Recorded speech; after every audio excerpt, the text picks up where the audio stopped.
जूता है जापानी ये पतलून इंग्लिस्तानी, सर पे लाल टोपी रूसी, फिर भी दिल है हिंदुस्तानी। मेरा जूता है जापानी ये पतलून इंग्लिस्तानी, सर पे लाल टोपी रूसी, फिर भी दिल है हिंदुस्तानी। हिंदी दिवस पर राज कपूर साहब पर फिल्माए गए इस गाने से मैं इतना ही समझता हूं कि आपको जापानी भाषा आती है तो आपको बहुत बहुत बधाई।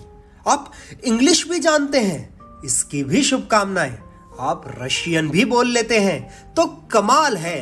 पर आखिरी पंक्ति मत भूलिएगा कि इस माटी पर पले हैं, इस माटी पर बड़े हैं, इस माटी का खाया है, तो सबसे पहले हमारे भीतर का हिंदुस्तान जागृत रहे। और अगर वो जीवित है तो इस कहावत का मजा देखिए जो रोमन्स बोलते हैं कि when in Rome be like Romans, यानी जब रोम में रहो तब वहां के लोग कैसे रहते हैं वैसे रहो। यानी उनको अपनी संस्कृति पर, अपनी पूरी परंपरा पर गर्व है और साफ साफ कह भी रहे हैं कि हमको किसी और का चोला नहीं चाहिए। फिर एक पंक्ति हमारी भी ऐसी क्यों ना हो कि हमारे भीतर वसुधैव कुटुंबकम भले ही पनपता है, लेकिन कदम हिंद की माटी तभी छुए जब भीतर हिंदुस्तान धड़कता है। लेकिन इसके लिए हमें सबसे पहले अपने ऊपर अभिमान होना जरूरी है। यानी हम जो भाषा बोलते हैं, जो कपड़े पहनते हैं, जिस संस्कृति में जीते हैं, उसका आदर पहले अगर हम करेंगे तो कोई और करेगा। तब हिंदी दिवस पर वो कारण जो मेरी इस भावना की नींव रखते हैं। 3, 2, 1। अगर आप किसी और के कपड़े पहनोगे तो वो आपको फिट कभी नहीं आ सकते हैं, कहीं ना कहीं ऊक चूक तो होगी ही। वैसे ही किसी और देश की भाषा बोलोगे तो या तो उच्चारण ठीक नहीं होगा या लहजे में आगे पीछे हो जाएगा, कोई ना कोई रस्सा कस्सी शुरू रहेगी। इससे बेहतर है हम अपने कपड़े पहने और वो अपने। दूसरा, भारत हमारी माता है और माता की भाषा हिंदी है। अब दुनिया की कोई भी माँ कितनी भी अच्छी क्यों ना हो, वो मेरी माँ से प्यारी नहीं हो सकती। तो फिर चुनाव कैसा? बजाय ये कहने के कि I can walk English, I can talk English, Hindi का बिस्तर बिछाएं, हिंदी का तकिया लगाएं, हिंदी की चादर ओढ़े और खर्राटे मारकर सो जाएं। किसी और को नींद नहीं आती हो, यानी किसी और को हमारी भाषा समझ नहीं आती हो, तो वो सीखे, हम क्यों उनकी सीखकर उन्हें समझाने में लगे रहें। तीसरा, भाषा का मूलभूत उद्देश्य जो मैं समझता हूं वो सिर्फ यह है कि हम अपनी बात सामने वाले को अच्छे से समझा पाएं। और इसलिए मैं मानता हूं कि सारी ही भाषाएं बहुत अच्छी है अगर वो अपने इस उद्देश्य को पूरा कर पा रही है।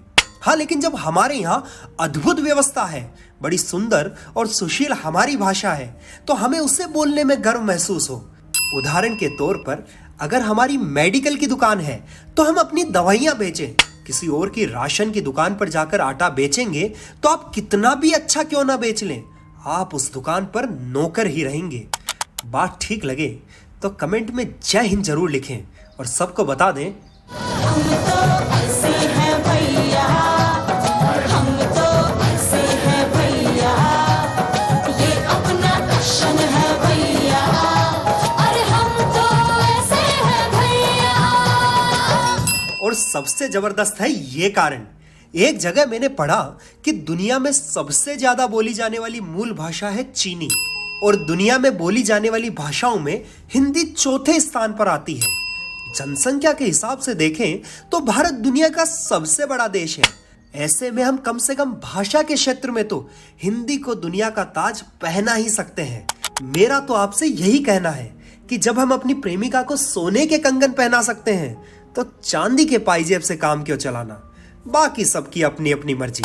पर हिंदी दिवस पर मेरा तो आपसे यही अनुरोध है कि गुड मॉर्निंग गुड इवनिंग वाला अभिवादन अच्छा है, लेकिन जय श्री कृष्णा, जय श्री राम या राम राम सा कहां मजा है। खुद हिंदी बोलिए और बच्चों को भी सिखाइए। अंग्रेजी तो दुनिया सिखाना जानती है, और अगर हम खुद ही अपना मान नहीं करेंगे तो दुनिया हमारा अस्तित्व मिटाना भी जानती है। आपने देखा होगा कि दुनिया के किसी भी कोने में जब दो जर्मन के नागरिक एक दूसरे से मिलते हैं तो जर्मन में बात करते हैं, जापानीज मिलते हैं तो जापानी भाषा बोलते हैं, चीन वाले चीनी बोलते हैं, और भारतीय एक दूसरे से पहले तो बचते रहते हैं, और गलती से मिलने की नौबत आ गई तो अंग्रेजी की उल्टियां करते रहते हैं। तब हिंदी दिवस पर आपसे निवेदन करता हूं कि हिंदी को आदर दोगे तो दुनिया आपको आदर देगी, वरना आप इसे ऐसे भी सोच कर देखें कि मेक इन इंडिया के नाम पर सरकार कितना भी प्रयास क्यों ना कर ले, हम खुद मेक इन इंडिया का टैग किसी उत्पाद पर देखकर उसे खरीदने से कतराते हैं और हमारी मस्तिष्क पर झुर्रियां इस बात की पड़ी हुई है कि हमारा व्यापार चल क्यों नहीं रहा। अगर हमारे प्रतिभाशाली बच्चे ताबड़तोड़ अंग्रेजी बोलने के बजाय हिंदी में पढ़े और अंग्रेजी में हकलाते रहें तो आप सोच कर देखें कि उनका भारत में रहना तय हो जाएगा और फिर हमारी प्रतिभा का लाभ जो दुनिया उठा रही है वो हमारा देश उठाएगा। मैं तो यह मानता हूं कि हमारे देश का युवा सोने की चिड़िया बनाना तो जानता है, बस वो बना बाहर रहा है और उसे रोकने के लिए हर एक भारतीय की जिम्मेदारी है कि हम हिंदी में जागे और हिंदी में सोए और बाकी दुनिया हमें देखकर कहे मोए मोए मोए मोए मोए मोए मोए मोए। अगर आपको वीडियो पसंद आया है तो इसे लाइक करना ना भूलें और कमेंट में जय हिंद जरूर लिखें और साथ ही साथ अगर आप इस चैनल पर नए हैं तो चैनल को सब्सक्राइब करना ना भूलें। जय हिंद।